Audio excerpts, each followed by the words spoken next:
Capítulo 10. A concha e os óculos. Porquinho fitou com a máxima atenção a figura que se aproximava. Ultimamente, às vezes julgava enxergar com mais clareza quando tirava os óculos e transferia a única lente para o outro olho.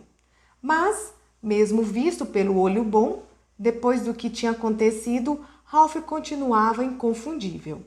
E surgiu agora em meio aos coqueiros, mancando, sujo, com folhas secas emaranhadas nos cabelos claros.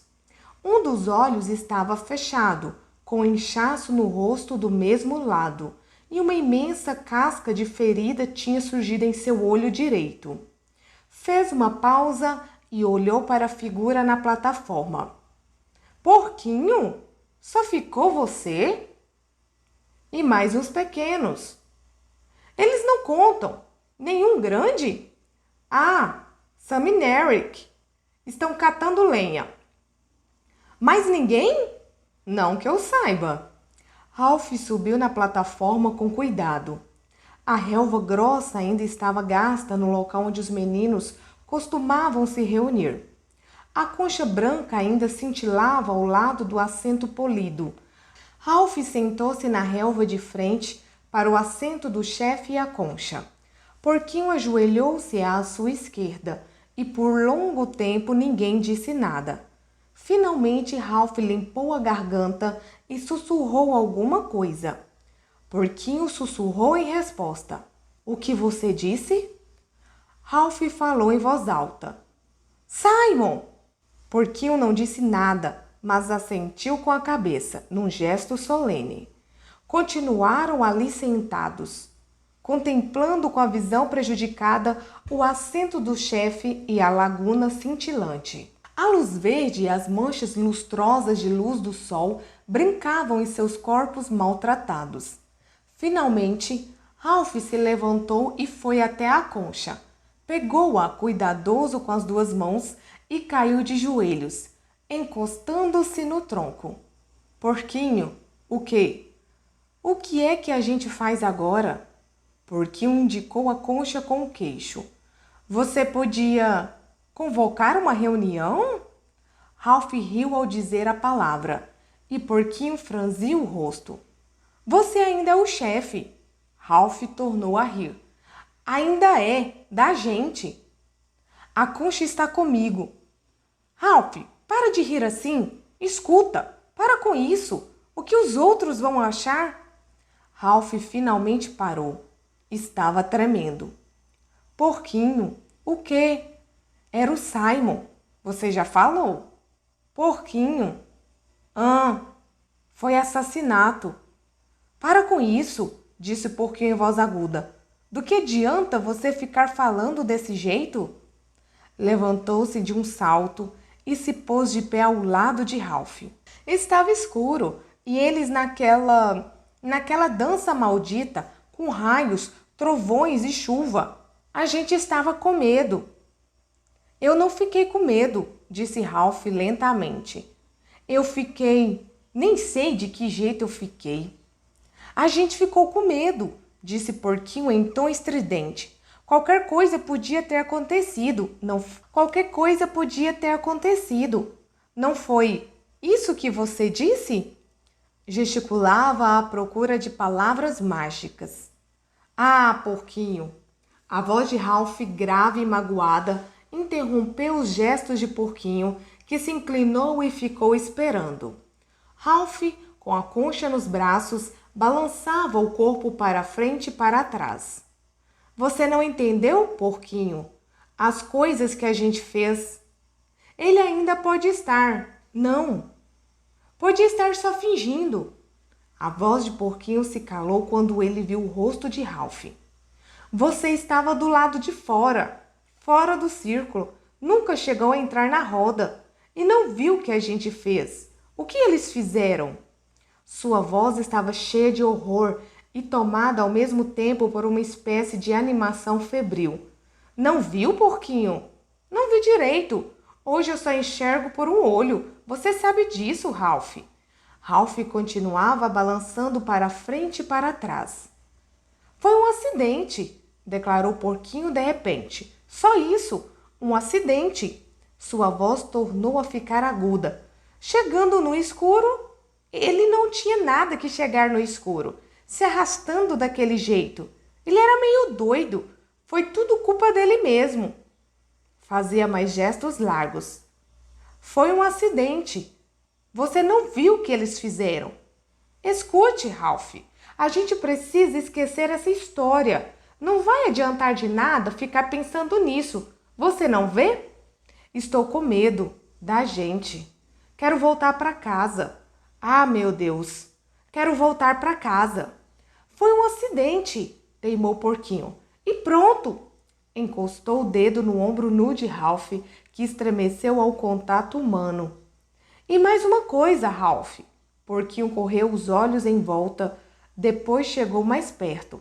Não conte que a gente estava na dança, não pro Seminaric. Mas a gente estava, todo mundo. Porquinho fez que não. A gente só entrou no fim e ninguém viu, no escuro. De qualquer maneira, você mesmo disse que eu só fiquei do lado de fora. Eu também, resmungou Ralph. Eu também só fiquei do lado de fora. Porquinho concordou com entusiasmo. Isso mesmo, a gente estava do lado de fora. A gente não fez nada e nem viu nada. Porquinho fez uma pausa. Depois continuou. A gente vai viver longe deles. Só nós 4. 4? Não vai dar para manter a fogueira acesa. A gente tenta, está vendo? Eu já acendi. Sam e Eric chegaram arrastando uma tora grande trazida da floresta. Jogaram ao lado da fogueira e se viraram para a piscina. Ralph se levantou de um salto. Ei, vocês dois! Os gêmeos se detiveram por um instante, mas depois continuaram andando. Estão indo mergulhar, Ralph. Melhor acabar logo com isso. Os gêmeos ficaram muito surpresos ao ver Ralph. Coraram e olharam através dele, direto para o ar. Oi, você por aqui, Ralph? A gente foi na floresta pegar lenha para a fogueira. A gente se perdeu ontem de noite. Ralph examinou seus dedos dos pés. Vocês se perderam depois da... Porquinho limpava sua lente. Depois da festa, disse Sam com uma voz estrangulada. E Eric assentiu com a cabeça.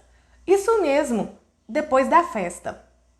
A gente veio embora cedo, disse Porquinho muito depressa, por causa do cansaço. A gente também, muito cedo, todo mundo muito cansado. Sam levou o dedo a um arranhão em sua testa e depois recolheu a mão depressa. Eric fez o mesmo com seu lábio cortado. Isso mesmo, os dois muito cansados, repetiu Sam. Aí a gente veio embora cedo e foi boa. O ar estava denso de um conhecimento que não se verbalizava. Sam se retorceu e a palavra obscena disparou de dentro dele. A dança! A memória da dança de que nenhum deles tinha participado provocou um calafrio convulsivo nos 4 meninos. A gente veio embora cedo. Quando Roger chegou à língua de terra que ligava a pedra do castelo ao corpo da ilha, não ficou surpreso ao ser barrado. Desde a noite terrível, já contava com a ideia de encontrar pelo menos uma parte da tribo em algum lugar seguro, a salvo dos horrores da ilha. A voz soou forte vindo do alto, onde pedras cada vez menores se apoiavam umas nas outras. Alto! Quem vem lá? Roger. Pode seguir, amigo. Roger continuou andando. Dava para ver quem era eu? O chefe mandou a gente parar todo mundo. Roger olhou para cima. Se eu quisesse, você não me parava. É mesmo? Sobe aqui para ver. Roger escalou a encosta íngreme, como se subisse uma escada. Olha só isso! Um galho grosso tinha sido enfiado debaixo da pedra mais alta da pilha, e mais uma alavanca por baixo dele. Robert apoiou-se de leve na alavanca e a pedra gemeu. Um esforço um pouco maior faria a pedra cair estrepitosamente na passagem estreita. Roger ficou admirado. Ele é um chefe tanto, não é? Robert assentiu com a cabeça. E vai levar a gente para caçar. Apontou com a cabeça para os dormitórios distantes, de onde um fio de fumaça se erguia no ar. Roger, sentado na beira do precipício, contemplava a ilha com ar sombrio enquanto balançava um dente mole com os dedos. Pousou o olhar no alto da montanha distante e Robert mudou o assunto em que sequer tocaram. Ele vai dar uma surra em Wilfred. Por quê? Robert abanou a cabeça em dúvida. Não sei, ele nem disse. Ficou com raiva e mandou a gente amarrar o Wilfred, que já está lá amarrado. Deu um riso nervoso. Já está lá amarrado há horas, esperando. Mas o chefe nem disse por quê? Eu não ouvi o chefe dizer nada. Sentado nas pedras instáveis sob o sol tórrido, Roger recebeu esta notícia como uma iluminação. Parou de mexer no dente e seguiu sentado imóvel, assimilando as possibilidades de uma autoridade irresponsável. E então, sem dizer mais nada, desceu pelo outro lado das pedras, na direção da caverna e do resto da tribo. O chefe estava sentado, de peito nu, o rosto pintado de branco e vermelho. A tribo se dispunha num semicírculo à sua frente. Wilfred, recém-surrado, mas desamarrado, fungava ao fundo. Roger se acocorou ao lado dos demais. Amanhã, disse o chefe, a gente vai caçar de novo. Apontou para vários selvagens com sua lança. Vocês vão ficar aqui para trabalhar na reforma da caverna e defender a entrada. Vou levar uns caçadores comigo e a gente volta trazendo carne. Os sentinelas da passagem não deixam os outros entrarem aqui. Um dos selvagens levantou o braço e o chefe virou para ele o rosto sombrio e pintado. Por que eles haviam de tentar entrar, chefe? O chefe respondeu em tom vago, mas convicto. Porque sim, para estragar as coisas que a gente faz. Por isso os sentinelas precisam prestar muita atenção. E também... O chefe fez uma pausa. Todos viram um fino triângulo de surpreendente cor rosada projetar-se para fora de sua boca, passar pelos seus lábios e tornar a desaparecer. E o monstro também pode tentar entrar aqui. Vocês lembram como ele apareceu se arrastando? O semicírculo estremeceu, respondendo com murmúrios de assentimento. Ele veio disfarçado e ainda pode vir de novo, mesmo a gente tendo dado a cabeça do porco para ele comer. Então prestem bem atenção. Stanley ergueu o antebraço da pedra e exibiu um dedo interrogativo. O quê? Mas a gente já não... Estremeceu e baixou os olhos. Não! No silêncio que se seguia, cada um dos selvagens fez o possível para evitar suas memórias individuais. Não! A gente não tinha como matar o monstro. Em parte aliviados e em parte assombrados pelos terrores futuros que aquilo implicava, os selvagens voltaram a murmurar. Então é melhor ficar longe da montanha, disse o chefe em tom solene, e sempre deixar a cabeça para o monstro em toda a caçada. Stanley tornou a levantar o dedo. Acho que o monstro estava disfarçado. Pode ser, disse o chefe, e enveredou por uma especulação teológica. É melhor a gente estar sempre de bem com ele. Nunca se sabe o que ele pode fazer. A tribo ponderou a respeito e, em seguida, estremeceu, como que atingida por uma rajada de vento. O chefe viu o efeito das suas palavras e se pôs de pé abruptamente. Mas amanhã a gente caça e depois de chegar com a carne faz uma festa. Bill ergueu a mão. Chefe, o quê? Como é que a gente vai acender o fogo? O rubor do chefe foi encoberto pela camada de argila branca e vermelha. e o vácuo de silêncio inseguro foi preenchido pelos murmúrios de toda a tribo. Então o chefe levantou a mão. A gente rouba o fogo dos outros. Amanhã a gente vai caçar e trazer carne. Hoje à noite, eu e mais 2 caçadores. Quem vem comigo? Morris e Roger levantaram as mãos. Morris! Diga, chefe. Onde eles fizeram a fogueira? No mesmo lugar, do lado da pedra da fogueira. O chefe assentiu com a cabeça. O resto de vocês pode dormir assim que anoitecer.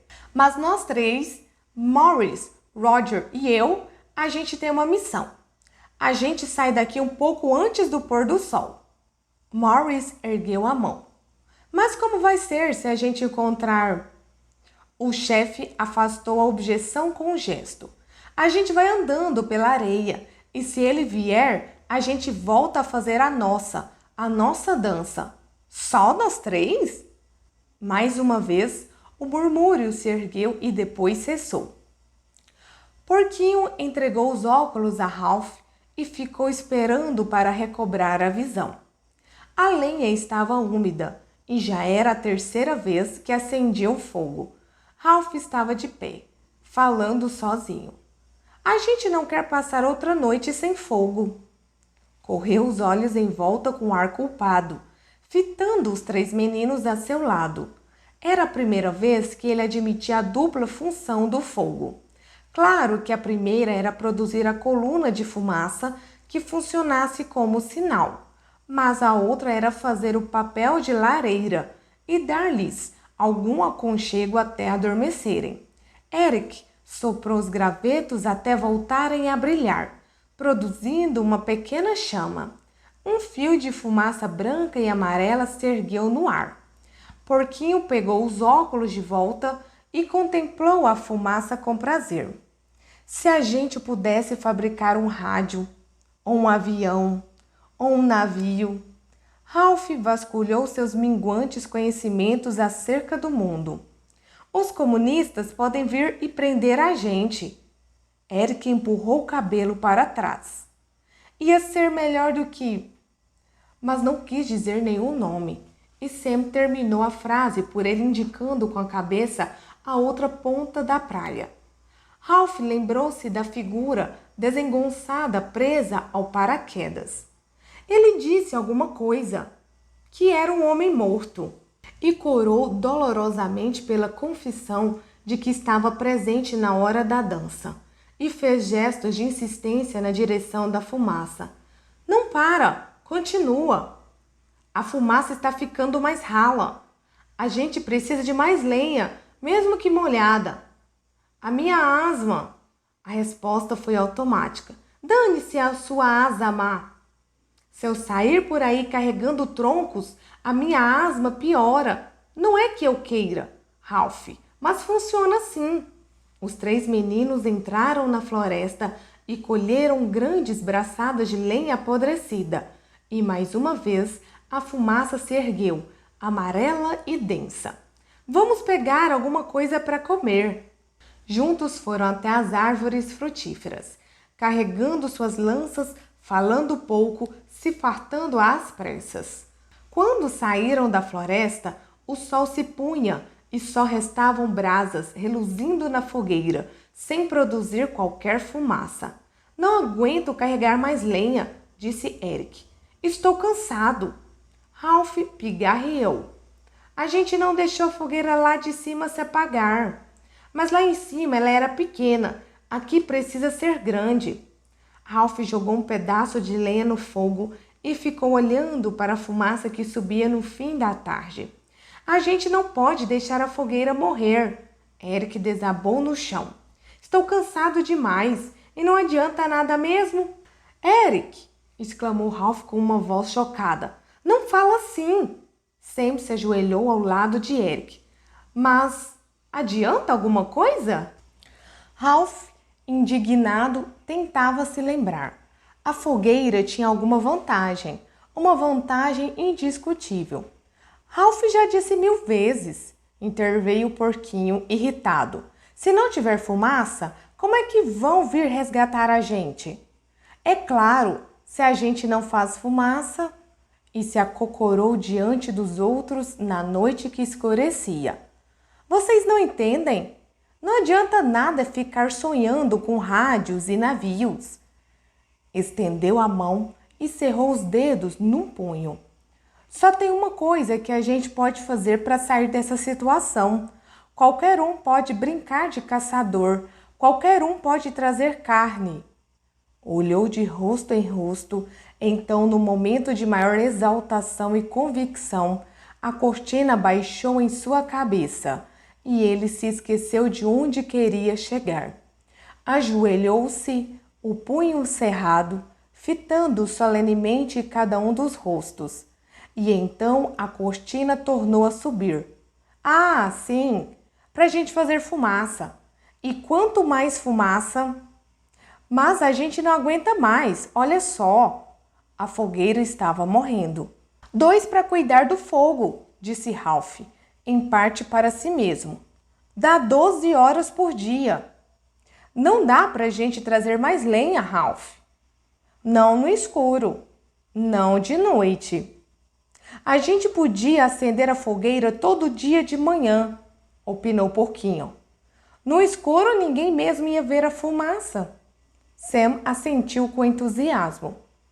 Era diferente quando a fogueira ficava lá em cima. Ralph se levantou, sentindo-se curiosamente indefeso, diante do avanço da escuridão. Então, por hoje à noite vamos deixar o fogo apagar. E seguiu na frente até o primeiro abrigo, que ainda estava de pé, embora maltratado. As folhas usadas como cama continuavam dentro dele, secas e ruidosas ao toque. No abrigo ao lado, um pequeno falava dormindo. Os 4 grandes entraram no abrigo e se enfiaram debaixo das folhas.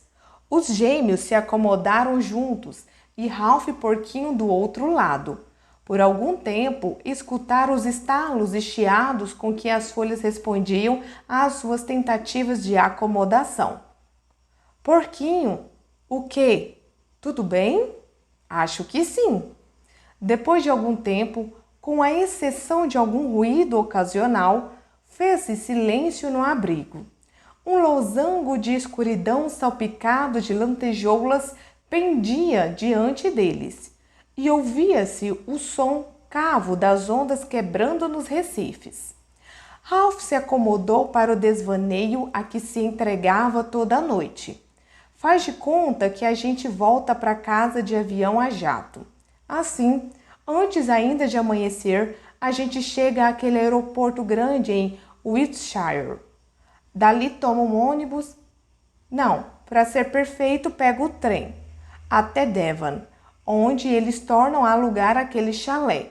Então, nos fundos do jardim, os pôneis aparecem olhando por cima da cerca. Ralph se virava nas folhas, tomado pelo desassossego. Dartmoor era um lugar selvagem como aqueles pôneis, mas agora ele não via mais encanto em regiões selvagens. Sua mente deslizou para a rememoração de uma cidadezinha calma, onde a selvageria não teria como se instalar. O que poderia ser mais seguro que a estação rodoviária com as luzes acesas e as rodas? No mesmo instante, Ralph começou a dançar em torno de um lampião de rua. Um ônibus estava deixando a estação bem devagar. Um ônibus diferente. Ralph! Ralph! O que foi? Você está fazendo muito barulho. Desculpe.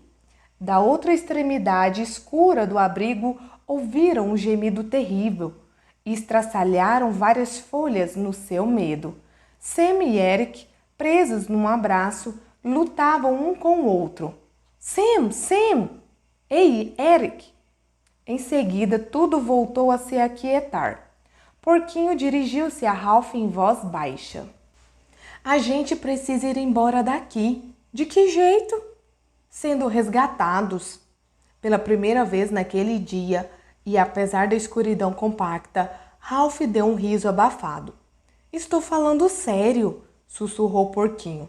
Se a gente não voltar logo para casa, Vai ficar todo mundo doido. Maluco. Pancada. Ralph afastou os fios úmidos de cabelo dos olhos. Quem sabe você escrevendo uma carta para sua tia? Porquinho refletiu solenemente sobre a ideia. Não sei onde ela anda, e não tem envelope nem selo, e nem tem caixa do correio aqui, nem carteiro. O sucesso dessa piadinha tomou conta de Ralph. Seu riso abafado se tornou incontrolável. Seu corpo se sacudia todo.